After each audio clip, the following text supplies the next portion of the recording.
Alors essayez de faire au moins 2 couleurs différentes sur l'écran et de les mettre sur des rectangles par exemple. Et essayez également de créer du texte avec de la couleur. Alors le texte, vous avez déjà touché au texte dans Illustrator.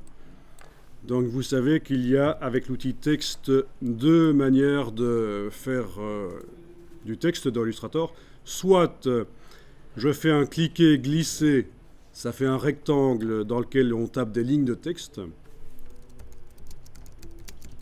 Là, je tape des lignes de texte, ou je pourrais les coller, aller les chercher quelque part. Ça, c'est la première manière de créer du texte avec l'outil texte dans Illustrator. Mais je vais supprimer ce rectangle parce que je voudrais utiliser l'autre manière. C'est simplement en cliquant. Ça ne fait pas un rectangle de texte, ça fait une ligne de texte. Et pour les titres, c'est quand même mieux.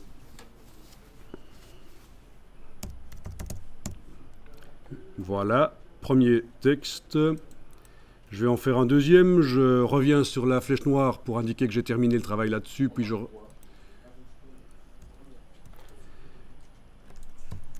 Donc avec l'outil texte là, je retape à un autre endroit. Et je tape un autre mot, peu importe le mot, mais un petit mot. Hein, ne commencez pas à taper des grands mots. Bien, on va modifier la dimension des mots, tout simplement en activant avec la flèche noire et puis en utilisant l'outil de transformation manuelle. Outil de transformation manuelle, vous prenez une poignée du coin avec la touche majuscule enfoncée, vous allez pouvoir agrandir en gardant les proportions. On lâche le bouton de la souris, puis la touche majuscule, bien sûr. Je fais la même chose pour l'autre. Donc j'active la flèche noire. J'active l'autre mot. Outil de transformation manuelle. Poignée avec la touche majuscule. Et voilà.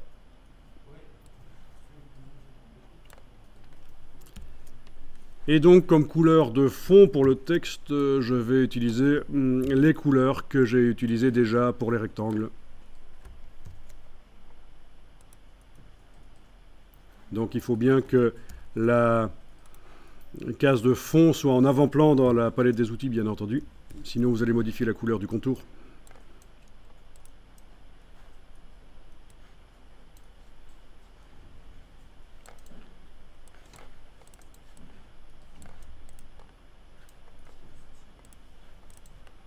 Alors, nos rectangles ont un contour noir, mais c'est pas très grave.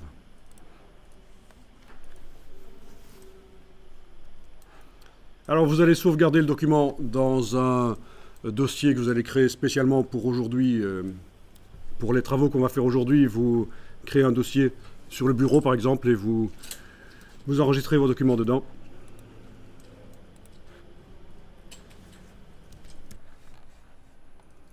Donc, voilà, dans un dossier que j'ai créé qui s'appelle Premier jour AI, j'enregistre le document. Alors, je peux lui donner le nom Premier doc. Et alors, je prends la bonne habitude de mettre un numéro à la fin du nom du document, parce que je vais régulièrement l'enregistrer, mais sans écraser les versions précédentes. C'est une sécurité. Si jamais je fais une grosse gaffe dans le document, j'aurai au moins les fichiers précédents sur le disque dur. Vous voyez, donc déjà, je sais que je vais l'enregistrer plusieurs fois et je mets un numéro. Donc, il y a bien sûr une boîte qui apparaît. C'est la boîte des options. On va prendre les options telles qu'elles sont là. OK. Alors, est-ce que vous connaissez le principe des couleurs globales? Ça vous dit quelque chose, des couleurs globales? Non? C'est quelque chose d'assez génial.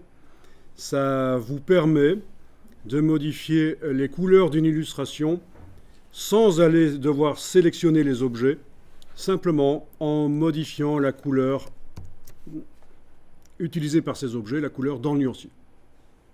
Donc vous n'avez aucun objet sélectionné, là vous cliquez à côté de tout, et vous allez essayer ça. Je vous dis tout de suite, ça ne va pas marcher parce qu'on n'a pas fait des couleurs globales, mais déjà dans un premier temps, vous allez voir que ça ne fonctionne pas. Vous allez double-cliquer sur une des deux couleurs utilisées par les objets. Et vous allez modifier les curseurs en ayant la case aperçu cochée, parce que c'est ce qui nous permet de voir derrière que les choses se modifient.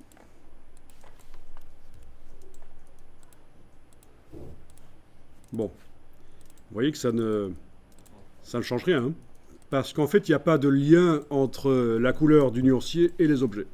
C'est pas lié. Bon, on va faire des couleurs globales, et on va les utiliser dans l'illustration maintenant, et vous allez voir que ça fonctionne. Donc, dans le nuancier, vous allez demander une nouvelle nuance. Tant qu'à faire, faites une couleur RVB. Vous occupez pas de ça, ça vous indique simplement que ça va ternir quand on va imprimer, mais nous on veut que la couleur soit vive sur les écrans, donc on ne s'occupe pas de ça pour l'instant. Vous créez n'importe quoi comme couleur RVB. Pas nécessairement vif, hein. C'est pas parce qu'on est en RVB qu'on doit utiliser des couleurs vives forcément. Alors au fait, vous connaissez ce petit système? Quand vous êtes en train de créer une couleur avec les curseurs là, touche majuscule enfoncée, quand vous prenez n'importe lequel des trois curseurs, les trois bougent pour modifier la luminosité de la couleur. C'est la même couleur, mais on change la luminosité grâce à la touche majuscule quand on bouge un des trois curseurs. Donc si je fais ça par exemple, touche majuscule, je peux modifier l'intensité lumineuse. Ah tiens, il y a un petit cube qui est apparu en plus, vous savez ce que c'est? Ça, c'est pour indiquer qu'on est hors gamme couleur web safe.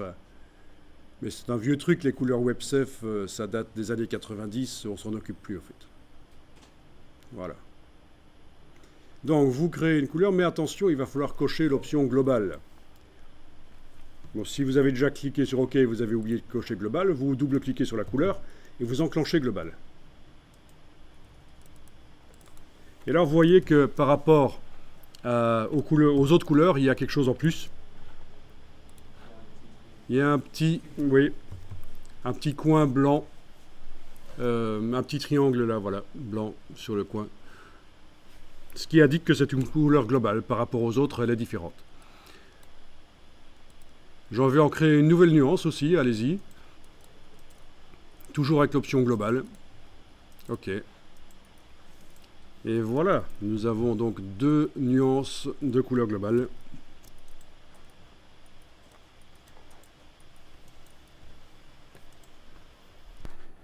Bien, ici je vais appliquer les couleurs globales sur mes objets. Donc ici, je peux activer le texte et si je veux avec la touche majuscule, j'active aussi le rectangle de la même couleur. Et je leur applique une des couleurs globales que j'ai créées. Voilà. Ok, même chose pour le reste. Je vais activer l'autre rectangle et le texte avec la touche majuscule et leur appliquer l'autre couleur globale. Voilà, donc pour l'instant, ces quatre objets utilisent deux couleurs globales, on est d'accord? Et l'intérêt de la couleur globale, le voilà, c'est que, d'abord je vais peut-être faire un petit enregistrement sous, on n'est jamais trop prudent.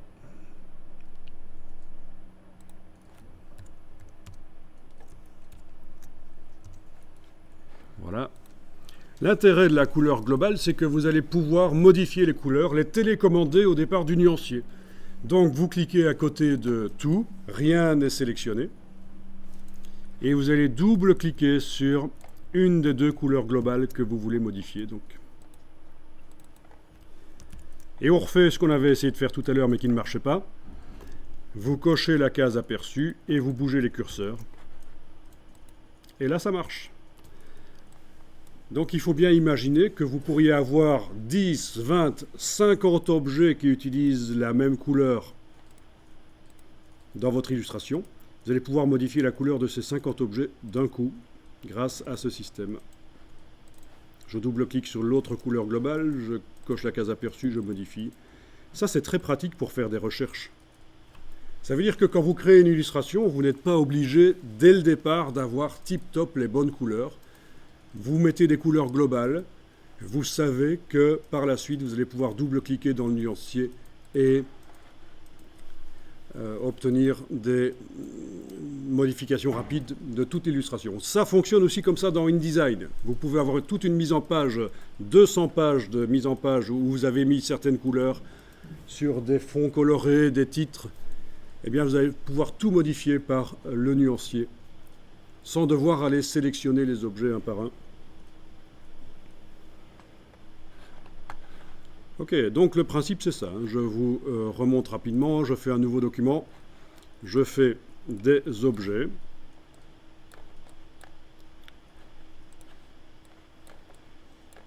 Voilà. Je leur applique une couleur globale que je vais créer. Ah ben oui, parce que dans un nouveau document, les couleurs de l'autre document ne sont pas arrivées. Donc allez-y, refaites le test, faites un nouveau document avec des couleurs globales. Vous cochez bien global quand vous créez la couleur. Ah tiens, j'ai oublié de la mettre en RVB. Je vais la mettre en RVB maintenant. Voilà. Voilà.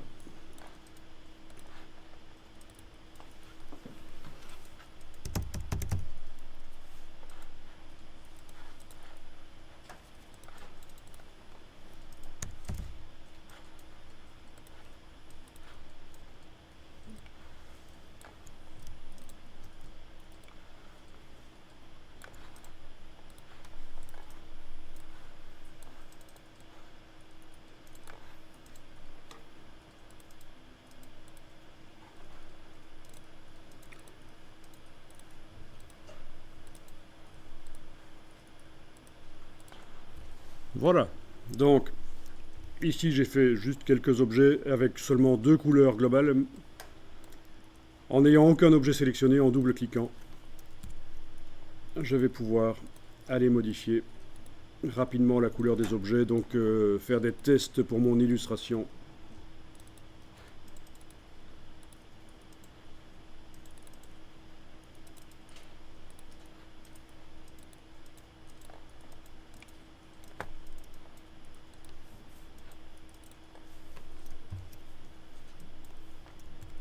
Voilà, donc en introduction, je vous montre quelques petites astuces dans Illustrator pour vraiment être productif et pas perdre de temps et arriver à faire des illustrations intéressantes. Et cette histoire de couleur globale est vraiment très très intéressante.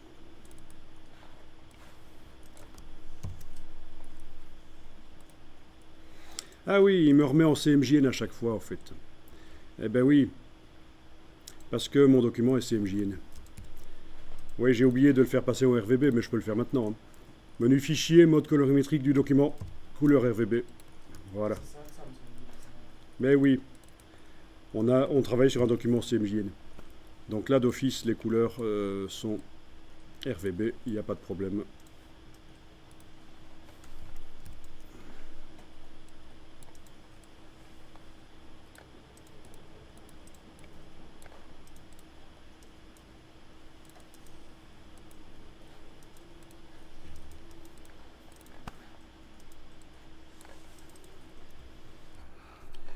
Ok, vous avez vu le principe alors. Hein. On crée des couleurs globales et on les utilise sur des objets, et voilà. On va refaire un nouveau document. Attention ici, dans la boîte de création de nouveau document, je vais directement décider que c'est un document RVB. Donc je ne devrais pas aller par la suite dans le menu fichier mode colorimétrique. Vous avez les paramètres avancés là dans la boîte de création de nouveau document. Et ici, vous avez possibilité de passer de CMJN à RVB.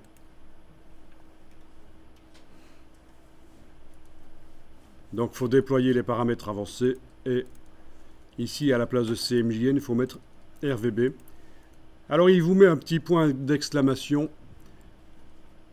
Le mode choisi est différent de l'espace colorimétrique du profil de document. En fait il faut savoir que dans Illustrator on démarre toujours un document. Quand on fait un nouveau document, c'est toujours au départ d'un profil de document. Et là, on avait démarré du profil de type impression.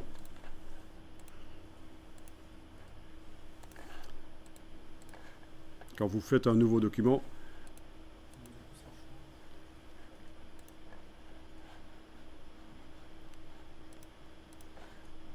Voilà. Dans Illustrator, quand vous faites un nouveau document, d'origine, Illustrator vous propose un profil de type impression dont les couleurs sont en CMJN. Si on choisit RVB, il vous dit attention, tiens, vous êtes passé en personnalisé, vous n'êtes plus dans le document de départ de type impression. Mais c'est pas grave, ça ne c'est pas un problème.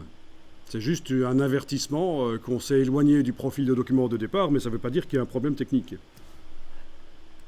Donc voilà, vous créez votre document et il est directement RVB. Alors, je vous montre un truc. Regardez, vous allez tester après. Je fais ici une illustration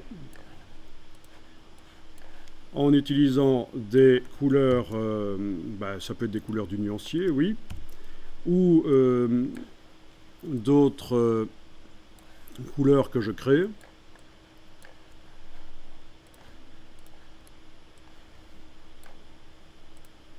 Nouvelle nuance. Voilà, de type RVB. Ok. Ok, ce vert-là. Okay. Et je travaille comme ça, on va dire que je travaille pendant 30 minutes à faire mon illustration, et puis je me rends compte, tiens,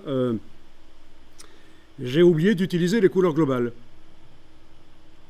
Très dommage, je ne sais pas télécommander les couleurs par le nuancier et faire différents tests pour changer les couleurs de tous les objets.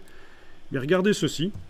Si vous sélectionnez tous vos objets, enfin en faisant un CTRL A ou en englobant avec la flèche noire, peu importe, et que vous demandez ici dans le nuancier, menu du nuancier, vous demandez ajouter les couleurs sélectionnées, eh bien les couleurs des objets apparaissent sous forme de couleur globale. Quand vous n'avez aucun objet à activer, je viens de cliquer à côté, il n'y en a aucun qui est sélectionné. Quand vous double-cliquez sur les couleurs globales, avec la case aperçue, eh bien ça marche. Donc il y a un moyen de rattraper le coup, même si vous avez oublié au départ de faire des couleurs globales. Il faut ajouter les nuances sélectionnées. Voilà, très pratique ça. Bon voilà, je viens d'enregistrer et fermer les documents. Vous avez remarqué qu'il y avait 3 couleurs globales qui s'étaient ajoutées dans le nuancier. C'est parce que on avait un contour noir sur les rectangles en fait. Un contour noir et c'était une des 3 couleurs.